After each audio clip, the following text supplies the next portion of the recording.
tardes a todos y bienvenidos a La Vida en Directo en confinamiento. A todos nos tenemos que adaptar. Comenzamos este primer programa desde casa con un invitado de auténtico lujo, doctor Isegorbino. Lo van a conocer enseguida cuando lo vean. Aquí ni siquiera voy a decir el nombre, porque nos tiene que contar un montón de cosas de lo que está aconteciendo con este coronavirus, que hoy en día es la principal causa de que todo haya cambiado. Pero nos cuenta muchas cosas por distintas cadenas de televisión, no sabemos si es verdad, no sabemos si no es verdad. Yo creo que nuestro doctor Isegorbino, un gran entendido en este tema, nos va a aclarar muchas cosas. Así que atención, que conectamos con Valencia, se lo presento. Y ahora sí, comenzamos, no en directo, en diferido, porque esas cosas son así, pero lo van a conocer cuando lo vean, a nuestro doctor Isegorbino, el doctor José Pérez Silvestre, que estos días tiene muchísima faena, pero aún así ha encontrado un huequito pues para compartir con nosotros todas esas dudas que tenemos, muchísimas dudas. Hola José, bienvenido de nuevo a este programa, esta vez de una forma totalmente distinta. Buenas tardes, Santa.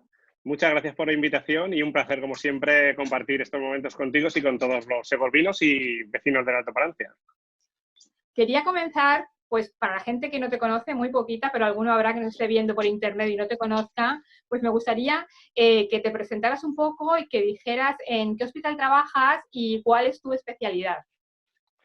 Bueno, pues para quien no me conozca, soy internista, trabajo en el Hospital General Universitario de Valencia y llevo ahí me formé la residencia y ahí estoy trabajando desde el 2003. Sobre todo me dedico a ver pacientes con insuficiencia cardíaca. Soy el coordinador de la unidad de insuficiencia cardíaca del Hospital General de Valencia y es a lo que me dedicaba hasta hace 2 meses y medio, 3 meses, que nos vino un tsunami y entonces el hospital volteó todo y, como todos sabéis, pues prácticamente ha monopolizado toda la asistencia del hospital en enfermos COVID. Y como todos sabéis, el 80% de los enfermos COVID que no ingresan en la UCI son vistos por internistas a nivel nacional. Y eso es a lo que me dedico y a lo que hago en los últimos meses y en los últimos años en el Hospital General de Valencia. Hospital General de Valencia, que puede ser que sea el que más casos de COVID está teniendo en toda la Comunidad Valenciana. Así es el hospital del Departamento de Salud, que es como están intentando manejar la desescalada, es el Departamento de Salud con más casos de la Comunidad Valenciana, por encima de la FE, pero también es verdad que el Hospital General de Valencia es el hospital que más, digamos, población coge alrededor de 350 a 380.000 habitantes de área, es decir, que es una barbaridad, y sobre todo lo que más cogemos es residencias. Es decir, esto que ahora sale tanto en la tele y que tanto nos lleva de cabeza, es el área con más residencias y probablemente por eso somos el área con más casos de coronavirus en la Comunidad Valenciana. Sobre todo el área de Torrente, Picañas, donde hay un montón de residencias y, no, pues claro, la mayoría de los pacientes que hemos tenido son pacientes ancianos que provienen de esas residencias. Pues la primera pregunta que te quiero hacer sobre el COVID-19 es por qué abandona China, no sabemos por qué la abandona, si es un virus, como dicen, de laboratorio, es un virus creado o no, pero abandona China y se viene a veranear a Italia y a España, porque menuda nos ha caído en Italia y en España, ahora también en otros países, por desgracia, pero comenzamos nosotros. ¿Hay una causa lógica de que se venga a estos países? Hay una causa lógica, hay muchas hipótesis. Hay las conspirativas, ¿no?, de que ha sido un virus creado de laboratorio. Conspiraciones hay muchísimas, pero las cosas hay que demostrarlas. Y lo que sí que es verdad es que con un mundo globalizado y con el problema de cambio climático que está habiendo, el daño que estamos haciendo a toda la naturaleza, pues eso hace que muchas veces zoonosis, es decir, microorganismos que se transmiten y viven con los animales, pueden saltar a un ser humano debido a las condiciones, pues, del cambio climático, de desertización, etc. Ya tuvimos un aviso en el 2002 con la gripe aviar, lo que pasa es que se quedó estancada en China.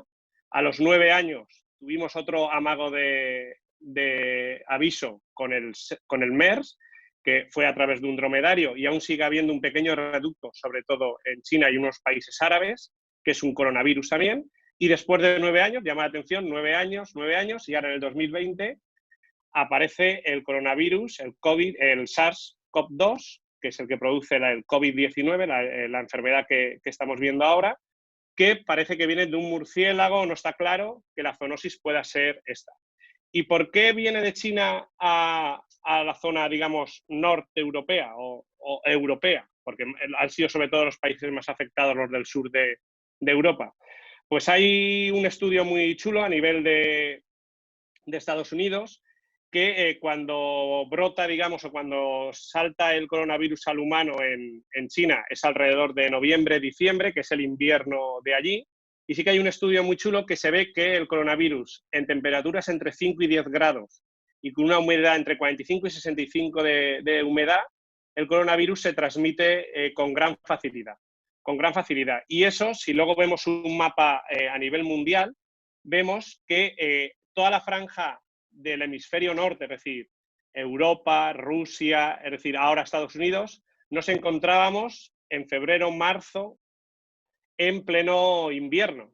Es decir, con temperaturas entre 5 y 10 grados, incluso más bajas, y eso, con toda la globalización y con el movimiento migratorio que hay tan importante a diario en el mundo, hizo que el coronavirus se transmitiera, o pensamos que fuera una gran vía de transmisión, sobre todo la climatología favoreciera la transmisión del virus a nivel de Europa, y como pues hemos visto va yendo de una transmisión de noroeste, es decir, por el hemisferio norte, y de este a oeste. Es decir, por eso ahora está Estados Unidos todavía subiendo en pico cuando nosotros ya estamos de bajada. Hemos ido, digamos, los países, como ves, China, un poquito Rusia, pero Rusia tendremos dificultades de saber los datos porque Rusia siempre es muy complicado, igual que China, saber si los datos que publican son reales.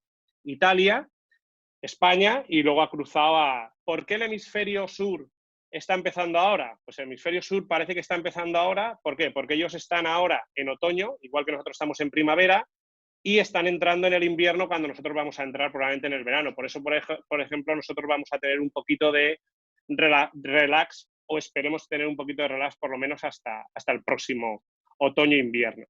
Sí que es verdad que por qué Italia y España han estado más afectadas, aunque si luego realmente vemos Inglaterra ya nos está pasando en mortalidad o en número de muertos, Bélgica va a 3/4 de lo mismo, probablemente por la idiosincrasia que tenemos los españoles y los italianos, que compartimos, que somos latinos. Somos mucho de abrazos, mucho de salir a la calle, mucho de ir más contacto con los mayores que, por ejemplo, en el norte de Europa, que son mucho más despegados a nivel familiar, y eso puede haber influido en que nosotros tengamos unas tasas más de mortalidad y más afectación de pacientes ancianos por digamos, el matriarcado, ¿no? O el patriarcado que suele haber en los países latinos de pues, ir a ver o comer con los abuelos todos los fines de semana, y los abrazos, que nos gusta a todos dar muchos abrazos y muchos besos.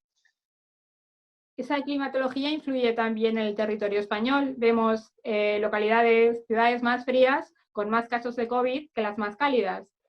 Pues en España tenemos un caso muy curioso también y muy similar que puede, digamos, favorecer esta hipótesis de la climatología. Si vemos el mapa de afectación de España, vemos que los primeros casos aparecieron en Valencia, con lo del partido de fútbol que hubo de los aficionados de Valencia que fueron a Italia, al norte de Italia. Vemos que en Italia es el norte de Italia donde ha habido la afectación mayor, es la parte de Italia más rica y con más recursos sanitarios de Italia, y sin embargo es donde ha habido y salta aquí a España, salta a Valencia tiene un par de casos, y enseguida aparece Madrid con muchísimos casos. ¿Qué ocurre? Madrid se dispara, y se dispara también el País Vasco, con muchísima mortalidad. Si luego vemos la distribución a nivel nacional, vemos que Madrid es un clima frío, el País Vasco es un clima frío, y las dos Castillas son dos climas fríos en febrero. Son las zonas donde más mortalidad y más afectación de casos. Llama la atención un poquito Cataluña, pero Cataluña, no, sobre todo Barcelona, no deja de ser una gran urbe muy similar a Madrid, y el norte de Cataluña, que es frío, los Pirineos. Pero si luego nos vamos a la Comunidad Valenciana, Andalucía, las islas, vemos que el grado de afectación ha sido muchísimo menor cuando Andalucía y la Comunidad Valenciana son de las comunidades autónomas más pobladas de España. Y vemos que aquí los casos se han, digamos, controlado muchísimo más que en Madrid, País Vasco o las Castillas, que son mucho más frías. ¿Cuál es la única zona del norte de España que podemos decir? Bueno, pero ahí también hace frío y no han tenido tantos casos. Asturias. Pues Asturias, probablemente por la humedad, que es una comunidad autónoma con unos altos índices de humedad, pues es muy similar a la humedad que tenemos en la Comunidad Valenciana, pero en fría. Pues son las comunidades autónomas que menos afectación ha habido. Y esto va favoreciendo la hipótesis de que la climatología puede influir sobre todo en facilitar el contagio en persona a persona. Y por eso la afectación más en zonas frías como Madrid, País Vasco y las dos Castillas. Hablamos de un virus muy selectivo. Ataca sobre todo pues, a la gente mayor, más o menos entendemos el porqué, por su sistema inmune, pero también a gente obesa y gente de color.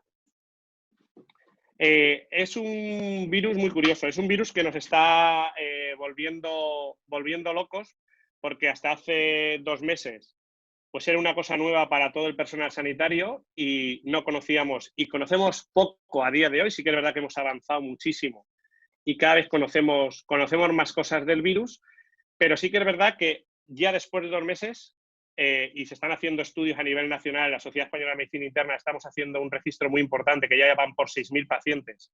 Va a ser una de las series más importantes a nivel mundial y nos va a aportar muchísima información para poder, si hay un rebrote en octubre, poder actuar mucho mejor con este tipo de pacientes. Y sí que se ve unos factores de riesgo muy claros, que son la edad. La edad sí que afecta a todos los rangos de edad, pero sobre todo los casos más graves se van a partir de los 55, 60. Ahí es donde empieza a haber una gran afectación y gravedad de los casos. Pacientes hipertensos, pacientes con cardiopatía isquémica, es decir, pacientes que han tenido un infarto previo o arritmias, son pacientes más propensos. Los pacientes fumadores, y lo digo porque ha habido mucha controversia a nivel sobre todo de un estudio que no tenía ningún tipo de validez, y cuidado con los estudios que se publican de los franceses. Este era un estudio francés que decía que la nicotina producía un efecto protector. Todo lo contrario, es decir, el tabaco, y se ha visto en todas las series, y ahora hay una serie de 8.000 pacientes recién publicada hace 2 días, que el tabaco es un factor de riesgo para ir peor, y ya no solamente para ir peor está esto. Todos sabemos el tabaco mata, produce cáncer, produce muchos problemas, y produce enfermedades pulmonares que favorecen también la EPOC, la bronquitis crónica, favorece el presentar el coronavirus. Y otra cosa que es muy importante es la obesidad y la diabetes, pero la obesidad sobre todo, porque el paciente obeso, y lo estamos viendo, los pacientes que van mal jóvenes normalmente son pacientes obesos. No tienen otra patología de base, dices, bueno, no tiene otra patología, pero en un gran porcentaje son pacientes obesos. ¿Por qué? Porque el paciente obeso vive en una situación de inflamación crónica, que se llama, una situación de inflamación.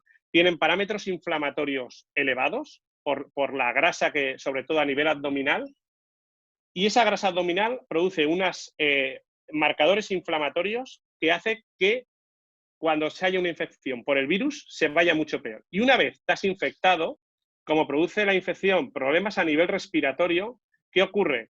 El paciente obeso ventila peor, el paciente obeso cuando requiere ventilación mecánica en una UCI ventila mucho peor. La grasa es un reservorio perfecto y les encanta a las bacterias y a los bichos, y se acantonan y es mucho más difícil eliminar ese microorganismo. Es decir, el paciente gordito no solamente es malo para todos los problemas que sabemos de salud, de corazón, sino que cuando pillas cualquier infección, ya no solamente esta, vas a ir mucho peor, pero por el estado inflamatorio que tiene el paciente obeso de por sí.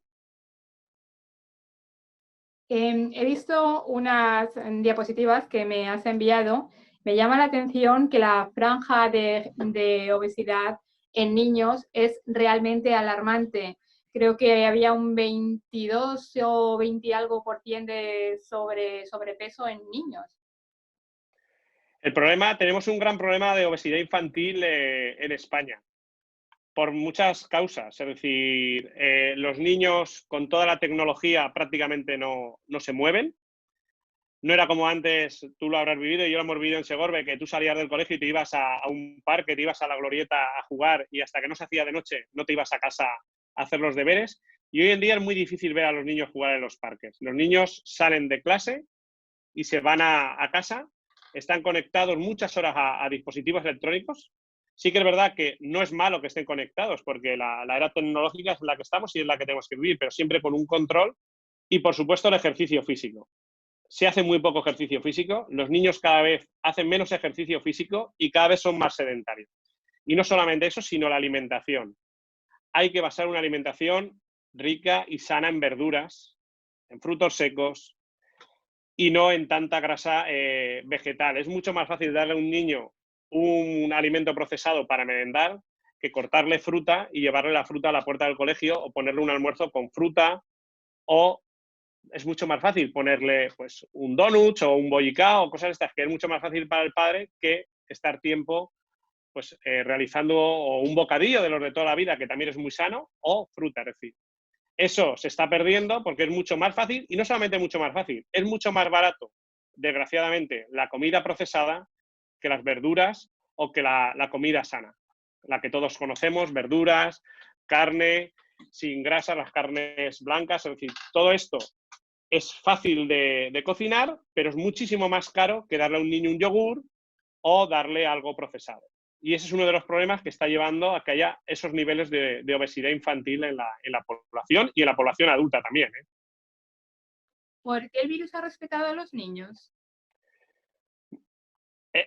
Ha respetado a los niños afectan, no en tanto porcentaje como los adultos, pero sí que hay afectación en niños, pero el problema es que los niños, el 90% o un porcentaje muy alto son asintomáticos. La hipótesis es por el coronavirus, como todos sabéis, y me imagino que la mayoría de la gente habrá visto la imagen de lo que es el bichito en la tele, ¿no? Es como un redondel con muchas antenitas, como si fueran ventosas, y esas ventosas son las que utiliza el virus para anclarse a las células humanas e infectarnos, ¿no? ¿Dónde nos produce, digamos, la peor infección el microorganismo? Nos la produce a nivel pulmonar. Y a nivel pulmonar hay unos receptores que se llaman los receptores ECA, que son unos receptores que los niños los expresan en muy bajo porcentaje. Los expresas a medida que vas evolucionando en edad. Los niños los expresan muy poco, entonces el virus es difícil que se ancle a esos receptores. A medida que nos hacemos más mayores, esos receptores los expresamos más, sobre todo a nivel pulmonar, y el virus tiene muchísima más avidez, es decir, muchísimas más ganas de anclarse a esos receptores que en los niños. Pero sí que hay afectación en niños. Lo que pasa es que no con la gravedad que hay en los adultos. Hablemos de síntomas. Los síntomas más claros son esa tos seca, esa fiebre, esa angustia a la hora de respirar, pero también hemos oído unos cuantos síntomas por ahí que asustan a cualquiera. El dolor de cabeza. Pues en estos días, ¿quién no ha tenido dolor de cabeza? O conjuntivitis, pues a lo mejor estamos en época de alergias. Entonces hay síntomas que creo que el 90% de la población tiene y se asusta y se angustia. La infección tiene tres fases muy, muy claras, ¿no? de infección. Está la infección típica, digamos, vírica, es decir, como si fuera una gripe, pero sí con unas características muy especiales tiene el microorganismo, que es cuando nos infecta. Entre 4 y 5 días se ha visto que es más o menos el periodo de incubación del bicho, y es cuando empezamos a presentar estos síntomas que tú has descrito muy bien, es decir, dolor de garganta, fiebre, escalofríos, malestar general, y produce unas cosas muy típicas que, a diferencia de otros virus, ¿no? La cefalea, como bien has dicho, es un síntoma muy frecuente, es una cefalea bastante intensa. La pérdida de olfato y de gusto es muy característico. El paciente que te diga, he perdido y no me sabe la comida ni huelo nada, pero además debe ser que es una pérdida muy importante, porque todos los pacientes no, pero un alto porcentaje, entre un 40% de los pacientes les ocurre, es decir, que es un porcentaje alto, te dicen que no huelen nada. El olor desaparece y la comida no les sabe a nada, que es muy característico. Eso, el dolor de garganta y la fiebre son los síntomas y fiebre alta, ¿eh? Y fiebre alta por encima de 38, 38,5 y muchos de los pacientes llegan a 39. Esos son los síntomas del principio. Muchos pacientes, como sabéis, son asintomáticos y no se enteran de que tienen la infección. Otros tienen este periodo y pasa y desaparece la infección, ¿no? El paciente se resuelve y no hay ningún problema más. Pero luego hay dos fases que en un porcentaje no desdeñable de pacientes, que es lo que nos ha desbordado el sistema sanitario, empieza a tener problemas a nivel respiratorio. El virus pasa de estar en la garganta, que es donde nos produce la pérdida de olfato, la pérdida de gusto, el dolor de cabeza, la fiebre, nos pasa al sistema respiratorio. Cuando ya nos pasa al sistema respiratorio, la cosa ya se está poniendo seria. Y es cuando los pacientes los tenemos que ingresar.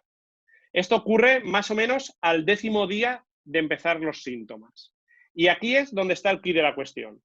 Aquí es donde los pacientes, algunos, se nos ponían muy malitos y teníamos que meter en la UCI hace un mes, es decir, la última semana de marzo. No se la recomiendo a nadie, porque fue muy dura. Lo siento. Nos lo queremos, y más en tu caso, que eres una persona que está desde el primer día conviviendo con gente mayor. Es decir, que tú, más que nadie, lo habrás sufrido porque se te habrán ido muchísima gente que has estado tratando diariamente. Muchos. Entonces, hay una fase ahí a mitad, que es la fase pulmonar, ¿no? Esa fase, el que iba bien, lo veías, pero el que iba mal, en horas, se te ponía muy mal, pero mal de fallecer o mal de ir a cuidados intensivos. Eso cambió a medida que fuimos conociendo la enfermedad. La última semana de marzo, como digo, fue catastrófica porque perdimos muchísimos pacientes, sobre todo mayores y gente joven también, porque veías que se te ponían malos en horas, era esa fase pulmonar y no sabíamos qué estaba pasando, pero los pacientes se nos iban. Y a medida de la primera semana de abril empezamos a introducir en el tratamiento los corticoides y los pacientes empezaron a no ir tan mal, a no fallecer con la velocidad que nos fallecían y a no entrar en cuidados intensivos con la velocidad con la que nos entraban los pacientes en cuidados intensivos. Y esa fase pulmonar nos hacían unas neumonías bestiales, horrorosas, donde los pulmones pasaban de estar en negros, es decir, los pulmones son negros de normal, pues en horas pasaban de estar normales a estar blancos totalmente. Es decir, no había pulmón, era como si el pulmón se hiciera una cicatriz completa y ese pulmón, claro, deja de respirar y los pacientes se ahogaban. Se ahogaban, pero a una bestialidad, a una rapidez increíble. Y pasaban, ¿por qué se producía eso?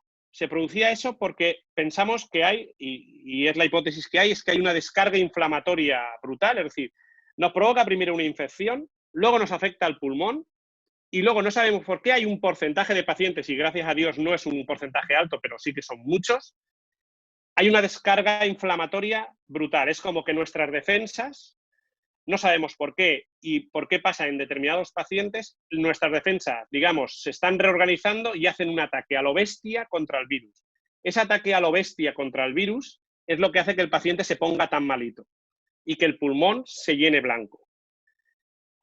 ¿Qué ocurre? Al dar los corticoides hemos intentado frenar esa descarga de nuestro organismo. Con los corticoides lo que hacemos es parar la respuesta inflamatoria, parar la descarga de nuestro organismo, y eso hemos hecho que los pacientes no vayan tan mal, porque paramos la respuesta inflamatoria de nuestro organismo. Y no solamente eso, sino que se produce un aumento, digamos, de la viscosidad de la sangre. Es decir, la sangre se hace muchísimo más densa, se crean trombos y producían pequeños trombos a nivel del pulmón, a nivel de las piernas y a nivel cerebral. Por eso habréis visto, habréis leído en la tele que se produce ictus en pacientes jóvenes, y es por ese aumento de viscosidad de la sangre que produce la descarga inflamatoria que produce nuestro organismo para intentar matar. Es decir, nuestro organismo reconoce un bicho raro, lo reconoce y entonces lo que intenta es matarlo con todas sus fuerzas. Todas esas fuerzas es contraproducente a su vez contra nuestro organismo. Y eso es por eso, porque los enfermos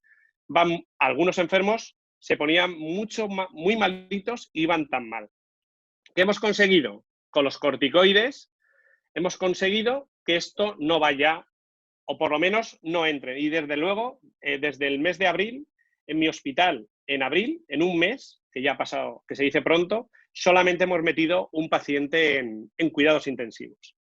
Cuando en la última semana de marzo llegamos a tener casi 60 enfermos en cuidados intensivos. Una barbaridad. Es decir, era todo cuidados intensivos, eran pacientes con coronavirus y entraban, pero bueno, de 7 en 7. Es decir, era meter 7 pacientes en cuidados intensivos en horas, eso ningún sistema sanitario, y menos un sistema sanitario tan debilitado como el nuestro, es incapaz de asumir esa carga de pacientes.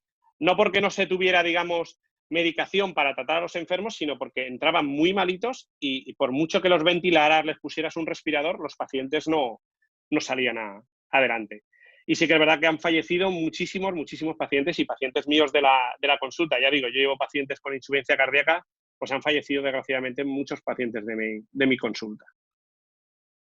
Vamos a hablar de los respiradores. La gente se echaba las manos en la cabeza porque no habían suficientes, pero el otro día en una conversación contigo me chocó una de tus respuestas. Lo que hace falta son médicos que sepan manejar esos respiradores. Claro, es que la televisión pues coge términos, ¿no? Y se utilizan muchos términos para términos políticos que no voy a entrar, y ya te dije que no quería enfocar solo la charla o la cuestión para intentar ayudar a la gente a saber lo que es la enfermedad y cómo se puede combatir y todo esto. Y lo de los respiradores es una cosa que se ha utilizado mucho en muchos sentidos, ¿no?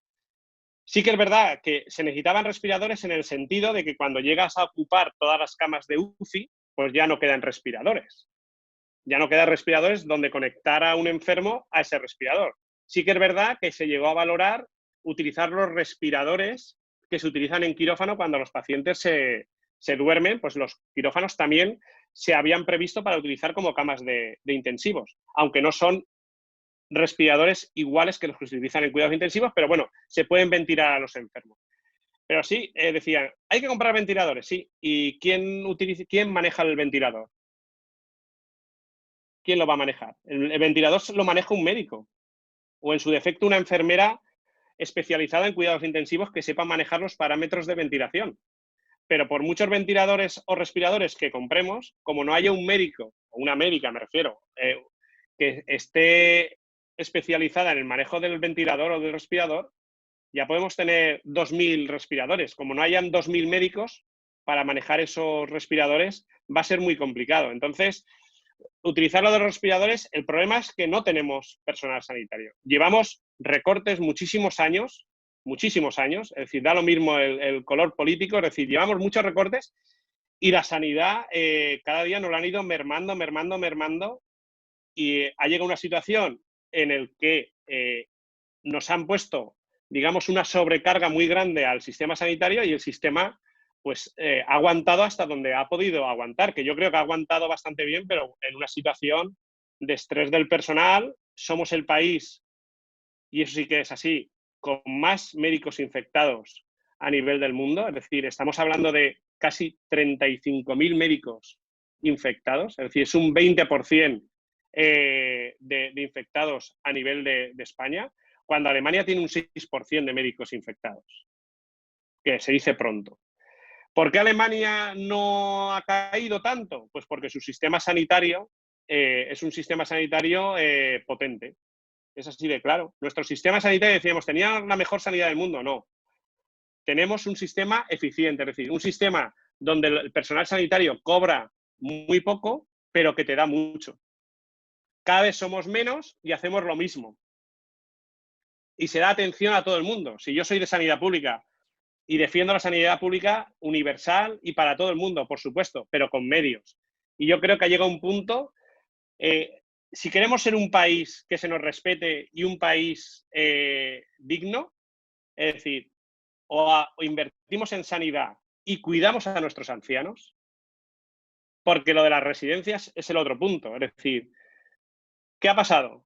Es decir, los ancianos, ha llegado un momento que nos molestaban. Y las residencias eran una manera de aparcarlos. Hace unos años, yo me acuerdo que los ancianos vivían en casa con los familiares y los ancianos los aparcamos en las residencias. Y muchas residencias, un alto porcentaje de residencias, dejan mucho que desear. mucho que desear. Y esto ha pasado, que ha llegado una infección donde ha entrado, donde más ancianos había, y como las condiciones eran las que eran, pues ha pasado lo que ha pasado. 60 o 70% de mortalidad en las residencias. Y es así. Un país que se precie o cuida a las personas que nos han hecho tener este estado de bienestar, invierte en sanidad y en educación, o no vamos a ningún sitio. Y yo espero que cambiemos y se invierta en sanidad, aunque creo que ya te lo comenté, dudo mucho, después de ver lo que estamos viendo en los últimos días, que nos haga cambiar. Al principio sí que tenías la idea de que esto había sido como un reset, ¿no? Que nos dejaban hacer un reset cuando el ordenador no funciona, tú apretas el botón del reset y reiniciamos. Esto había sido como un reset, ¿no? Te ha dado tiempo de estar con tu familia, de estar en casa, de ver cosas que a lo mejor antes no hacías y de darte cuenta de muchas cosas, pero en el momento que nos han dado un mínimo de esto, hemos vuelto a hacer el egoísmo puro y duro de yo, y no ver, y eso que vivimos un país bastante solidario, porque sí que es verdad que tengo que decir que gracias a muchas empresas hemos tenido material de muchas cosas en el hospital, porque en las primeras semanas el material fuimos muy justito, y seguimos justo. Sí que es verdad que hemos mejorado bastante las últimas semanas, pero bueno, no es una cosa que diga yo, es decir, ha habido gente que nos ha pedido perdón porque hemos trabajado sin equipos de protección, sobre todo las primeras semanas. Y por eso los 35.000 sanitarios afectados, no es por otra cosa, no es porque se hagan las cosas mal o peor, es porque trabajas sin protección. Pero como no cuidemos a los ancianos, no invirtamos en ello y no invirtamos en sanidad, mal vamos. Vamos a hablar de los famosos test, PCRs, test rápidos, gente que no diferencia de unos a otros, qué es lo más importante, ¿es realmente importante hacer test a la población o hay cosas más importantes para que el virus desaparezca lo antes posible? Yo creo que eso lo llevamos diciendo los sanitarios desde hace muchísimo tiempo y que hay que hacer test. No a toda la población, por supuesto, no se tiene que hacer test a los 47 millones de personas, pero sí que es verdad que si nos tenemos que comparar con países que han ido muy bien, como ha sido Corea del Sur, como ha sido Alemania, que han hecho test y hacían 300.000 test al día, ¿dónde hay que hacer los test? Pues al personal de riesgo, sobre todo, y a los contactos. Es decir, ¿quién ha sido el personal de riesgo? Personal sanitario, pero no porque nos tengan que hacer a nosotros test, sino porque nosotros podemos estar asintomáticos y cada vez que estamos viendo enfermos, estamos transmitiendo la enfermedad a otros pacientes. A los sanitarios, a los pacientes de riesgo, es decir, todos estos que he dicho, es decir, pacientes bronquíticos, pacientes, todas estas personas se deberían testar. Y a los pacientes que tienen síntomas, sean jóvenes o sean de la edad que sean. Porque tú con eso sabes si el paciente está infectado y en el momento que está infectado lo aíslas y haces un seguimiento de contactos para intentar acotar la enfermedad.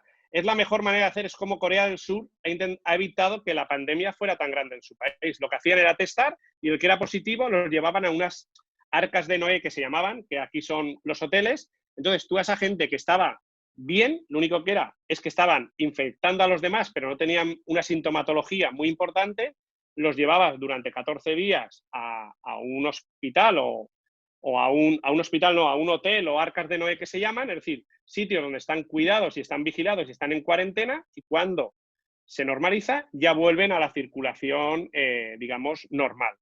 Por eso la importancia de los test. Esos son los test PCR. Hay dos test. Los PCR, que es una torunda que se mete por la nariz y lo que te dice es si hay virus, si tienes virus, es decir, si eres contagioso. Es decir, si tienes virus, en general eres contagioso. Y por eso la importancia de eso para aislar. Y luego están los test que estamos escuchando en la televisión, que son los anticuerpos, los test, el estudio de seroprevalencia que quieren hacer. Eso lo que quieren ver con ello es pacientes que han pasado la enfermedad y que nosotros hemos hecho anticuerpos y vemos que tienen en la sangre anticuerpos contra el virus. Eso nos hubiera servido para haber hecho la desescalada que ha hecho el gobierno. Pues estamos haciendo la desescalada realmente sin saber qué seroprevalencia tenemos en el país. Entonces, digamos, vamos un poco a ciegas. Estamos haciendo la desescalada como un sistema de ensayo-error. hacemos una semana una cosa y vemos a ver si hay un repunte. Pero realmente no sabemos la cantidad de enfermos que tenemos infectados o la cantidad de pacientes que han pasado la enfermedad, que eso sería básico para poder hacer una desescalada muchísimo más segura. Y eso es lo que han hecho países como Alemania o con Corea del Sur. Por eso ellos las desescaladas las hacen muchísimo más abiertas y con muchísimo más seguridad, porque saben el porcentaje de pacientes que han pasado la enfermedad. De ahí buscar la inmunidad de rebaño, ¿no? Llegar a un 70% de pacientes que han pasado la enfermedad y con eso sabes que puede haber un movimiento normal de pacientes porque más o menos tienes a la población ya inmunizada. Esos son los dos tipos de test. El PCR, que nos sirve para ver cuándo hay infección, y esto sería, sobre todo, hacerlo a sanitarios y a pacientes de riesgo o sintomáticos, es decir, que tengan síntomas. Y luego está la serología, los test rápidos, que es para ver si has pasado la enfermedad. Y esto nos serviría para ver qué porcentaje de pacientes ha estado infectado en la población y hacer una desescalada muchísimo más segura.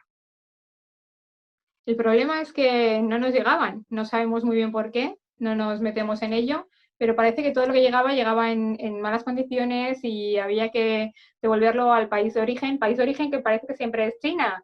Entonces, nos preguntábamos todos, ¿qué pasa que aquí en España no sabemos fabricar guantes, no sabemos fabricar mascarillas, tampoco sabemos fabricar test? ¿Qué es lo que sucedía realmente? Vamos a ver, yo desconozco la cuestión del tema. Lo que sí que sabíamos es que no había test. Es decir, nosotros al principio solamente teníamos las PCR, digamos los test serológicos, los de ver los anticuerpos. No los hemos tenido hasta hace 2-3 semanas. Hasta mitad de abril no hemos llegado a tener estos test. Y las PCRs no teníamos para todos. Es decir, llegó un momento que teníamos pacientes con sintomatología y hasta el día siguiente no podíamos saber si el paciente tenía la infección o no, porque no teníamos reactivos. Es decir, hemos trabajado en condiciones muy malas, sobre todo el primer mes, marzo y primeras semanas de abril, trabajamos con situaciones muy justas de reactivos y tenías que esperar a que llegaban los reactivos muy poco a poco. Es decir, y entonces sí era muy complicado trabajar y esa prueba es muy lenta, es una prueba, la PCR tarda 4 horas en salir el resultado. Y entonces, claro, tenías pacientes con clínica, con síntomas, pero no sabías si eran positivos o no, y no lo sabías a lo mejor hasta el día siguiente, porque no teníamos los reactivos. Y es una técnica muy delicada. Lo vuelvo a lo mismo, es decir, podíamos tener muchas torundas para hacer PCRs, pero si no tienes un microbiólogo, es decir, un médico que sepa hacer la técnica, ya puedes tener todas las torundas que quieras. Vuelvo a lo mismo, es decir, nos falta personal. Es decir, en mi hospital solamente había 2 personas que supieran hacer la PCR. Con toda la avalancha de pacientes teníamos dos médicas, que eran 2 chicas, que son las que hacían las PCRs, y esta gente, no te puedes imaginar las horas que ha hecho en el hospital y que no se le pagará porque eso no tiene dinero, de vivir horas y horas y horas, porque claro, sabían que esto no podían dejarlo, porque si no estaban ellas, no había nadie que supiera hacer eso. Es decir, ya no solamente es comprar una prueba, sino la prueba hay que saberla leer y decirle al compañero, ¿es positiva o es negativa? Esto no es lo metes en un liquidito y se ve, no, lleva una cosa que hay que saber interpretar los resultados. Pues 2 personas en el hospital de referencia, uno de los hospitales de referencia de la Comunidad Valenciana. Lo digo por el personal. Y luego tenemos las otras pruebas, que son las que hemos ido comprando a China, que es lo que salió que las han devuelto porque estaban en mal estado, porque, pues bueno, eso es lo que hemos oído todos. Al hospital, ya te digo, empezaron a llegar cuando dijeron que las compraron la segunda vez, las tuvieron que volver a devolver porque no funcionaban. La segunda vez tampoco nos daban unos resultados fiables. Y sí que es verdad que, por lo que lees, hay laboratorios en España que hacen las pruebas igual que hacen los test serológicos de China. Y nuestras pruebas han sido exportadas, a Alemania. Es decir, los alemanes han estado comprando pruebas a España. Entonces, ¿qué quieres que te diga? No te puedo decir mucho más que lo que sabemos. Es decir, tenemos en España muchas empresas con mucha innovación donde por A o por B no se les da el protagonismo que deben tener, y todos sabemos que la industria española es una industria que se le debe apoyar y que en situaciones como esta se puso a hacer respiradores, hemos tenido empresas que nos han traído máscaras faciales, nos han traído batas hechas por empresas, es decir, todo gente que ha cambiado su línea de producción y nos han, sin ningún tipo de beneficio, nos han, de forma solidaria, a todos los hospitales, no solamente al mío, nos han dado muchísimo material que no teníamos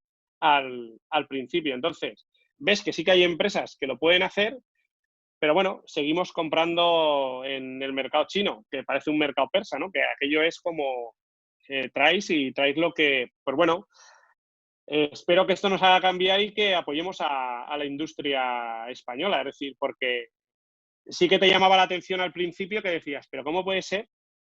No tenemos mascarillas, teníamos que llevar un FP2 toda la semana con una quirúrgica que nos poníamos encima, íbamos cambiando la quirúrgica todos los días porque no teníamos mascarillas y decías, pero ¿cómo yo no me podía creer que en España no hubiera ninguna empresa capaz de hacer batas impermeables y mascarillas. Es que no me lo creo, es que no me puedo creer que no haya ninguna empresa que pueda cambiar en 15 días, en 20 días, su línea de producción. Ahora ya tenemos una empresa en el País Vasco que está haciendo mascarillas para toda España, pero bueno, es una.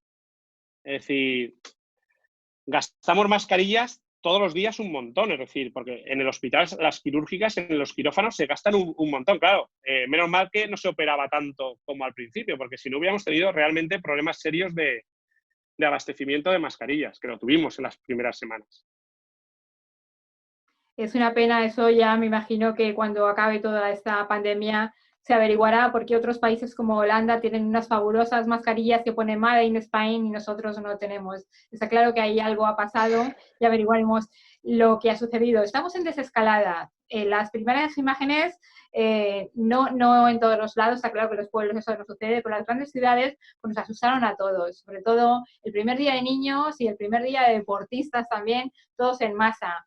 El otro día tú me lo decías, si en casa has tenido, por desgracia, algún fallecimiento, ya ves las cosas de otra manera. Pero por suerte no todo el mundo lo ha tenido y aún es un poco esto, viva la Pepa, y no debería ser así. Vosotros que estáis ahí en primera línea, que estáis viendo el sufrimiento diario, ¿qué es la conclusión a que llegáis? ¿O qué le diríais a estas personas para que se metieran en casa, por lo menos que respeten esos 2 metros de distancia entre uno y otro? Yo solamente pediría responsabilidad. Yo siempre digo, haz lo que te gustaría que hicieran contigo. Responsabilidad. Tú bien lo has dicho, es decir, la gente que no ha tenido un familiar fallecido o la gente que no ha visto un familiar cerca de la muerte, porque ha habido muchos cerca de la muerte, lo que pasa es que han salido adelante, no saben realmente la magnitud. Es decir, nos confinaron en casa, tú ves que, pues bueno, pues estar 50 días en casa y no tienes ningún problema y dices, bueno, sí, van muriendo, pero a mí no lo veo. Y en el momento que te dejan salir, bueno, pues ten responsabilidad. Es decir, sal a la calle, por supuesto que hay que salir, pero con responsabilidad, con cabeza. Es decir, Valencia, sí que es verdad que hay un problema, yo pienso que hay un problema en la desescalada que son las franjas horarias. Es decir, sí que dejaría unas franjas horarias solo para la gente, digamos, de riesgo, la gente anciana, como las que han dejado, pero el resto de horas dejaría salir a todo el mundo. Es decir, porque si tú confinas en horarios muy justos, claro, la gente como tú y como yo, por ejemplo, si queremos hacer deporte, solo tenemos de 8 a 11 y no vas a salir a partir de las 9, que es de noche, sales de 8 a 9. ¿Qué pasa? Pues todos los que corremos salimos de 8 a 9, que son un montón de personas. Claro, es muy complicado pedirle a esa persona que pues, respetar las medidas de seguridad. Eso es una cosa. Y otra cosa es lo que vimos las imágenes del primer fin de semana de niños en el Río de Valencia. Eso era una vergüenza. Era una vergüenza. Eso es una falta de respeto para toda la gente que se ha jugado la vida. Así. En tu caso, sois 2 sanitarios con 2 niñas en casa. ¿Sí? Qué miedo todos los días cuando llegas a casa sin saber si estás infectado, no estás infectado. Hoy puede que sí, porque te han hecho una prueba y resulta que no te pasa nada, pero mañana igual lo has cogido por otro lado. Y con 2 niñas metidas en casa, viviendo con ellas, ¿qué es lo que se hace en esos casos?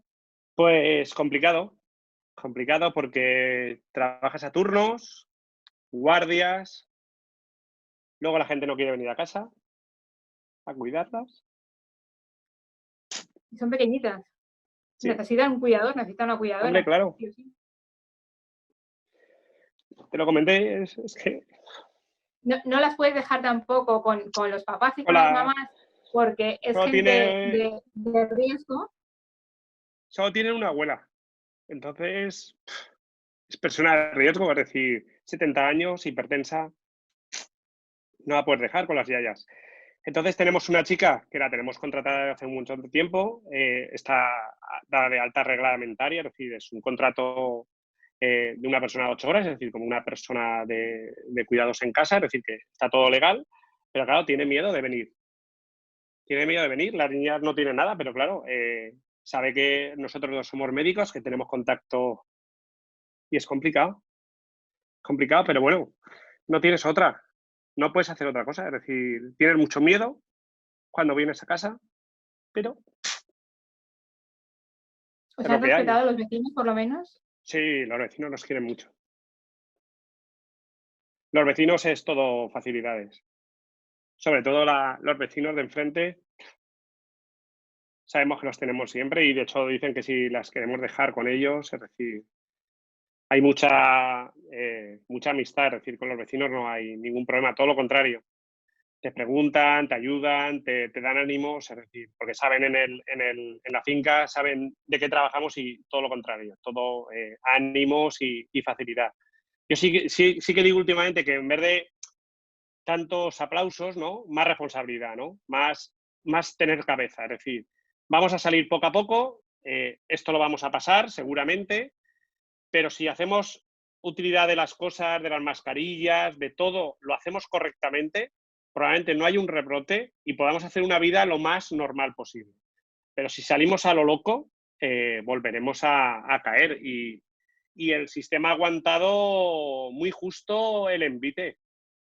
Si volvemos a tener otra igual en invierno con la gripe, porque la gripe, es decir, esto es una cosa nueva, pero esto no quita que se nos vayan lo que ya tenemos. Es decir, no sé cómo acabaremos. No sé cómo acabaremos. Pero He pedido que la gente que nos está viendo que nos hiciera algunas preguntas y aquí tengo algunas de ellas. Te preguntan que si crees que el confinamiento debería haberse practicado 15 días antes. vamos a ver, esto, como dicen en nuestro pueblo, ¿no? A cojón visto, macho, ¿no? Pues probablemente visto lo visto, seguro, es decir, seguro. Yo creo, no creo, es decir, lo llevábamos diciendo muchos compañeros en el hospital, porque claro, en el hospital ya estábamos teniendo casos a finales de febrero, es decir, los primeros casos fue con el partido del Valencia y tuvimos a los periodistas ingresados, los periodistas estuvieron, parte de los periodistas de que asistieron o cubrieron el partido en Italia, los tuvimos ingresados en el hospital. Ahí ya veíamos que la cosa se estaba empezando a mover. Y tan solo era fácil, lo digo como no ninguna crítica, ¿no? Sino en el sentido de tú ves lo que le estaba pasando a tu vecino, ¿no? Cuando ves a tu vecino, pues estamos viendo Italia, que Italia estaba desbordado la última semana de febrero, primeras de marzo, ya estaba muy mal. Teníamos que haber empezado a tomar medidas.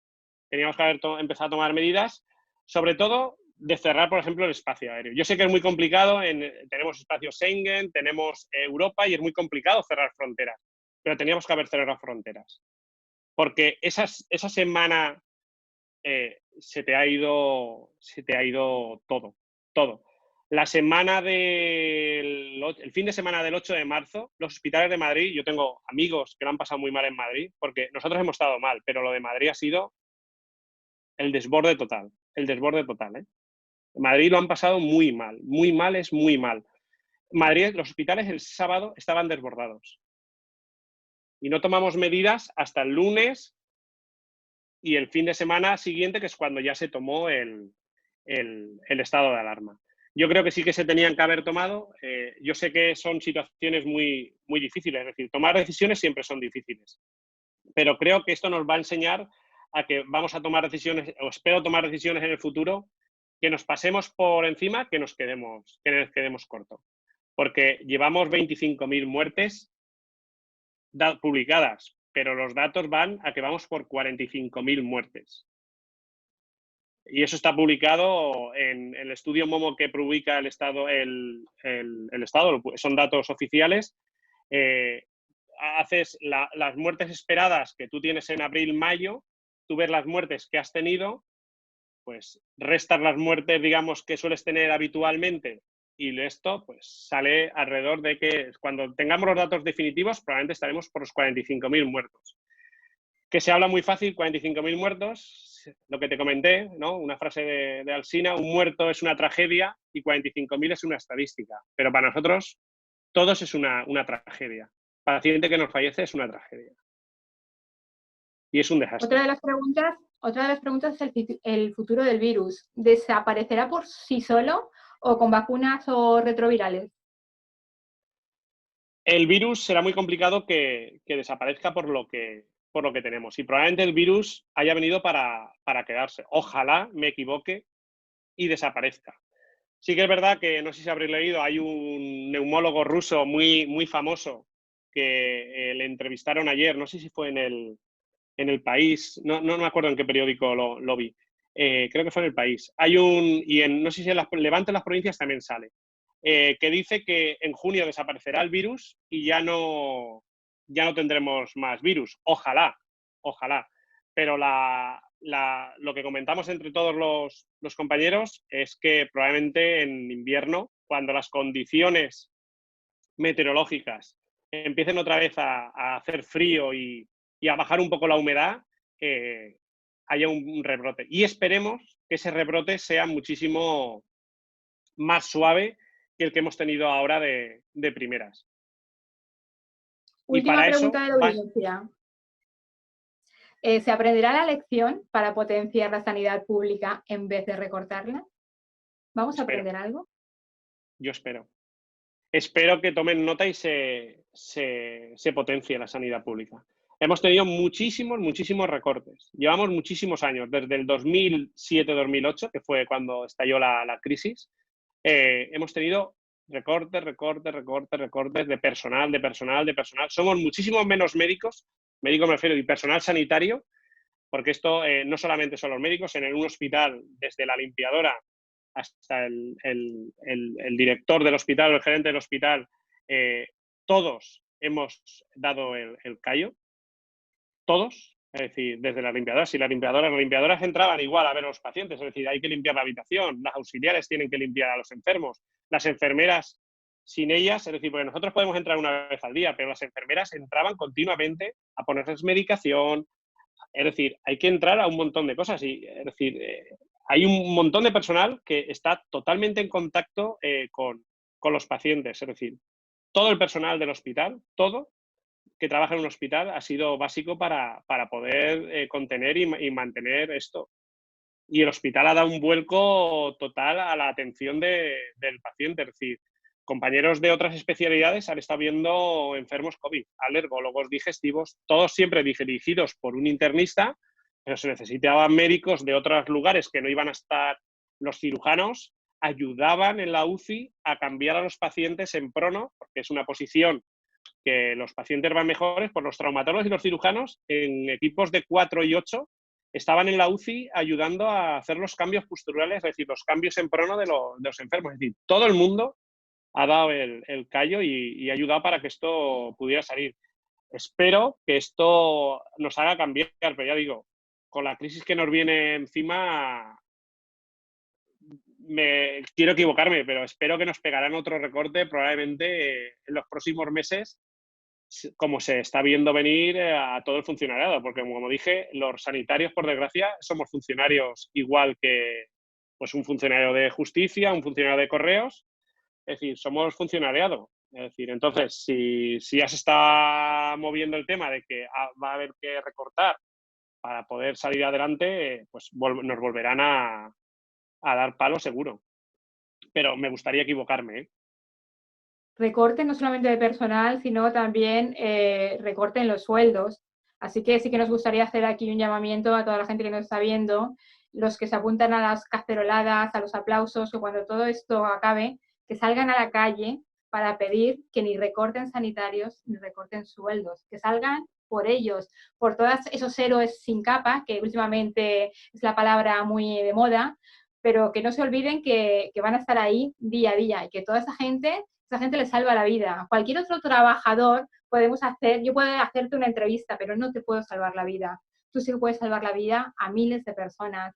Por lo tanto, esta vez sí, todos en la calle para pedir algo que no tiene color, pero de ningún color, ni azul, ni rojo, ni ningún partido político, ni tampoco ningún tipo de nada que nos distinga. Solamente Es por todos. Es decir, si tenemos una buena sanidad, nos va a beneficiar a todos. Es decir, es que no hay más. Es decir, el beneficio nos lo vamos a llevar todos.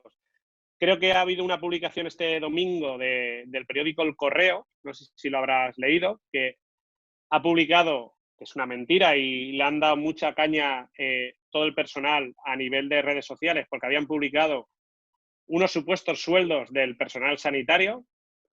No sé quién habrá tenido, que decía que una enfermera cobraba 4.900 euros y un médico estaba alrededor de los 6.700 euros.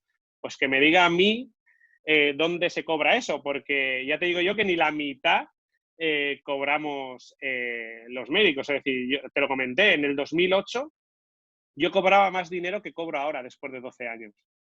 Y ahora tengo mi plaza en propiedad, soy coordinador de la unidad de insuficiencia cardíaca, tengo mi carrera profesional y gano menos dinero haciendo guardias que en el 2008, perdón, que era cuando acabé la residencia y empezaba a ser adjunto.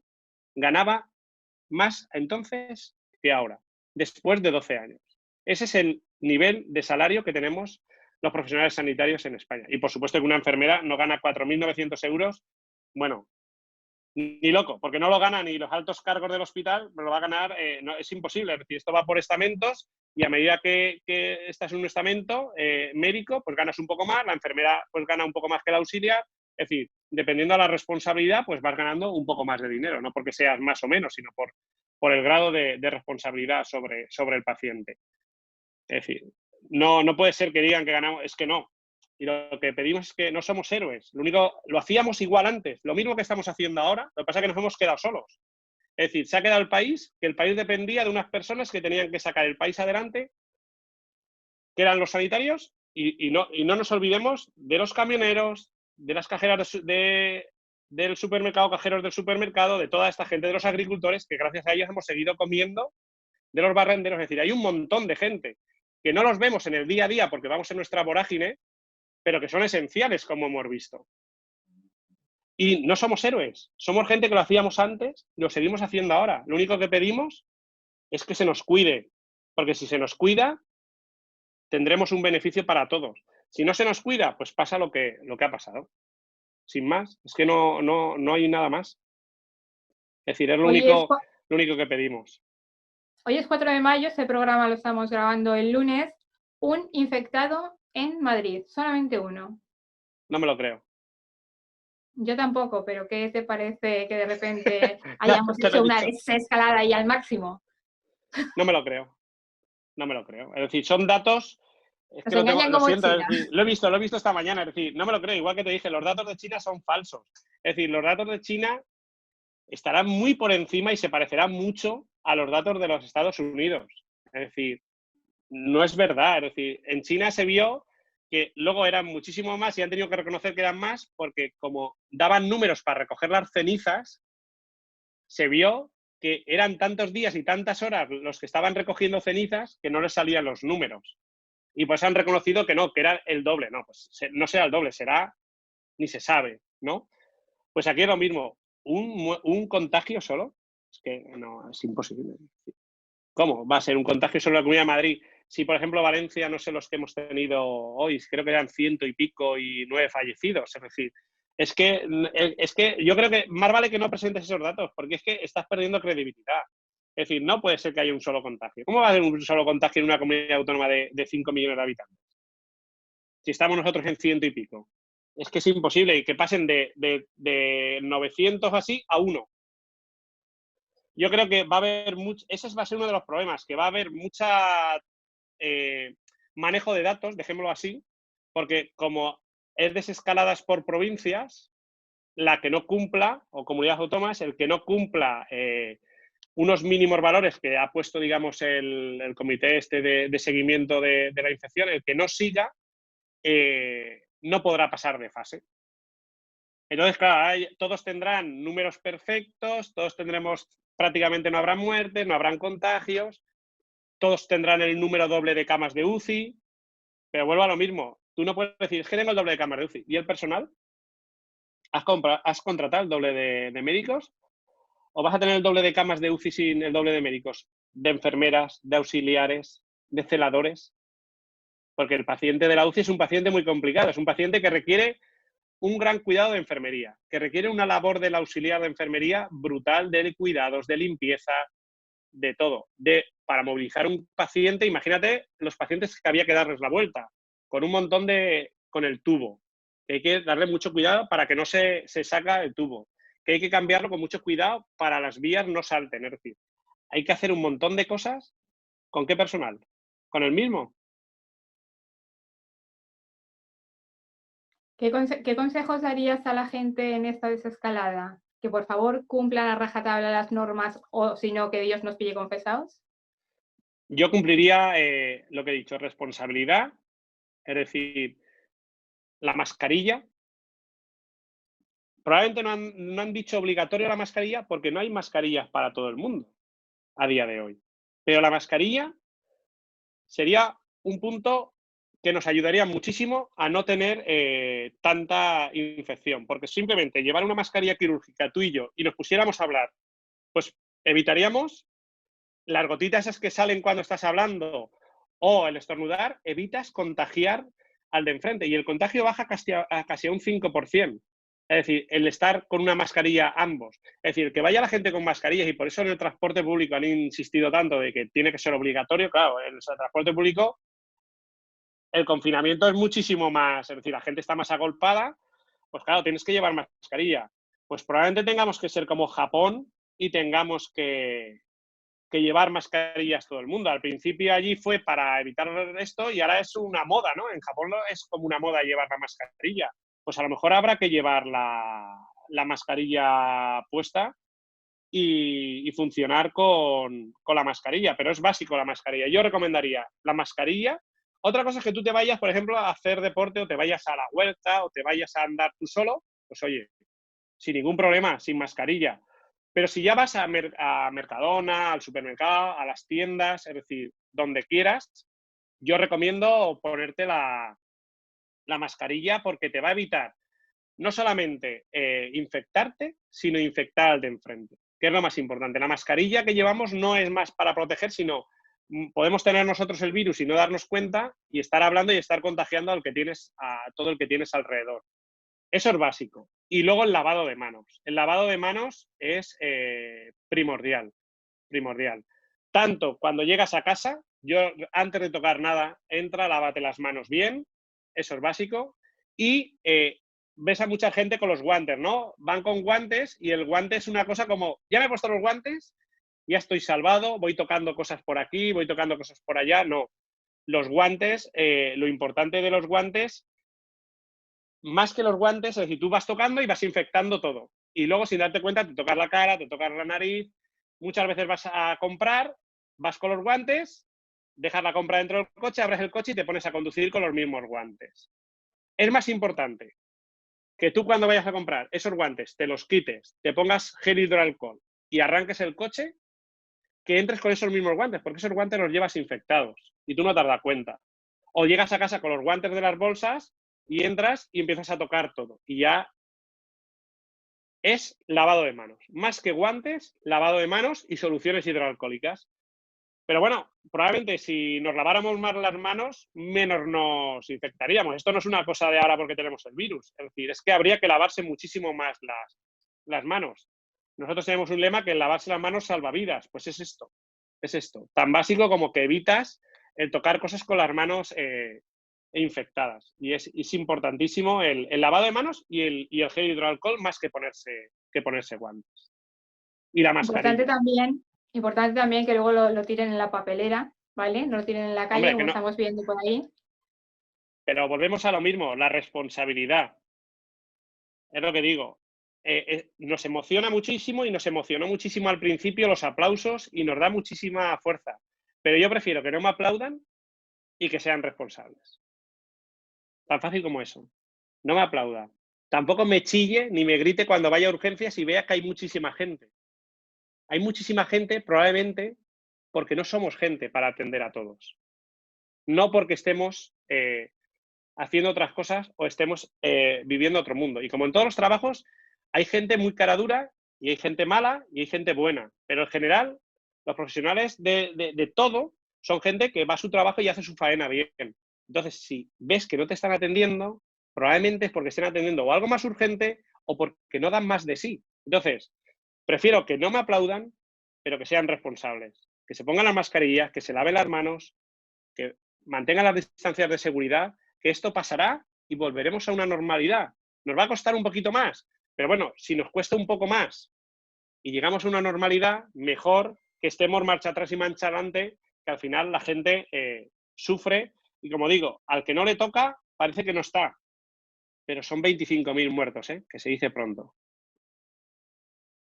25.000 y que luego serán más, y bueno, a ver si esto nos cambia para bien, porque estamos viendo que fase cero y somos todos muy superficiales, es decir, lo que más nos importa es si abren las peluquerías y los bares, parece mentira, con la que nos viene encima.